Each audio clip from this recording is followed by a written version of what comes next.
નમસ્કાર, હું ડોક્ટર અંકિતા મુલાણી. આપ સૌના હૃદયમાં બિરાજમાન સાક્ષાત ઈશ્વરના જે મને દર્શન થાય છે, સૌથી પહેલા તો એને મારા વંદન. દિવાળીનો પર્વ ચાલી રહ્યો છે અને આપ સૌને દિવાળીના પર્વની ખૂબ ખૂબ શુભેચ્છાઓ.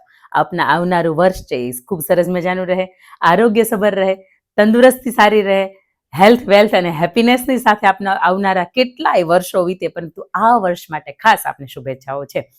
ખૂબ સુંદર મજાના રાઘવેન્દ્ર સરકાર જ્યારે અયોધ્યાના આંગણે આવી રહ્યા છે અને માતા સીતાને સાથે આખી જે સમગ્ર ટીમ જેણે લંકા વિજય માટે કામ કર્યું છે, એ બધા જ વ્યક્તિઓ જ્યારે અયોધ્યાના આંગણે આવી રહ્યા છે અને અયોધ્યાના આંગણે આમ જોઈએ તો વાતાવરણની અંદર તો અમાસ છે, પરંતુ એ સમયગાળાની અંદર એટલી બધી રોશનીઓ હતી, એટલી બધી ઝગમગાટ હતી, એકબીજાના ચહેરા ઉપર એટલી બધી હેપીનેસ હતી અને આસપાસનું વાતાવરણ એટલું બધું ખુશનુમા હતું કે એ અમાસને પૂનમ કરતાંય વિશેષ જેણે ઉજાળી હતી એનું નામ દિવાળી.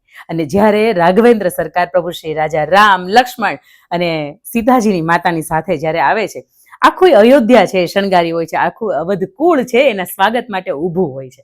અને ત્યારે પ્રભુ જુએ છે કે આસપાસ કોઈ નાનું બાળક નથી દેખાતું અને એ ભરતજીને પૂછે છે, ભરત ભાઈ, તને એક સવાલ પૂછવો છે અને સવાલ મારો કંઈક એવો છે, મને મૂંઝવણ થાય છે કે મારે સ્વાગત માટે આપ વૃદ્ધો આવ્યા છો, આપ યુવાનો આવ્યા છો, આપ આધેડ ઉંમરના વ્યક્તિત્વ આવ્યા છો, ગામના બધા જ વ્યક્તિઓ, મહિલાઓ સાથે બધા આવ્યા છે, તો મારે એ પૂછવું છે કે આ મારા સ્વાગતની અંદર આજ કેમ કોઈ બાળકો દેખાતા નથી? અને ત્યારે ભરત છે એ ખૂબ સુંદર મજાનો જવાબ આપે છે કે પ્રભુ, આપને જ્યારે 14 વર્ષનો વનવાસ મળ્યો અને આપ જ્યારે 14 વર્ષના વનવાસની અંદર વનવાસ તરફ વનગમન આપે કર્યું અને ત્યારથી જેમ આપે બ્રહ્મચર્યનું પાલન કર્યું છે, ત્યારથી લઈને આજ સુધીમાં અયોધ્યાની અંદર કોઈ બાળક નથી જન્મ્યું, કારણ કે આપની પ્રજા છે ને એણે પણ બ્રહ્મચર્યનું પાલન કર્યું છે. સાચા અર્થની અંદર આમ જોઈએ ને તો આવી જ કંઈક દિવાળી છે કે આપણા ઘરનું વ્યક્તિત્વ જ્યારે ઘરની બહાર ગયું છે ત્યારે એના સુખની અંદર આપણે સુખી અને એના દુઃખની અંદર દુઃખી. આપની આ દિવાળી, આ વર્ષની આ દિવાળી તમને મને એટલું શીખવે છે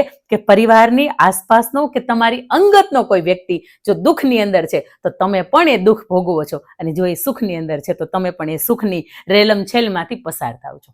આવો આજની દિવાળી પરિવારની અંદર વધારે નિકટતા લાવીએ, મિત્રોની અંદર નિકટતા લાવીએ, આપણે આસપાસના જે રિશ્તેદારો છે એના જીવનની અંદર ખૂટતા રંગો છે એ ભરીએ. સાહેબ, આમ જોઈએ ને તો સાચા અર્થની અંદર આજ દિવાળી છે. તમારે મારે આંગણે ઘરે ખૂબ સરસ મજાની રંગબેરંગી કલરથી, ફૂલથી આ રંગોળીઓ કરીશું, પરંતુ આપણી આસપાસનો જે વ્યક્તિ છે, આપણી આસપાસના જે સગા સ્નેહીમાનું જે વર્તુળ છે, જો એના જીવનની અંદર માત્ર કાળો રંગ હશે ને તો કદાચ આ ફૂલની રંગોળીઓ, રંગની જે રંગોળીઓ છે એ એક બાજુ રહી જશે. આવું આ દિવાળી છે એમના દિલની અંદર, એમના જીવનની અંદર રંગો પૂરીને ઉજવીએ. આપ સૌને ફરીથી દિવાળીના પર્વની અને નૂતન વર્ષાભિનંદનની આપ સૌને શુભેચ્છાઓ. નમસ્કાર, જય હિન્દ, જય ભારત. અંકિતાની વાતો.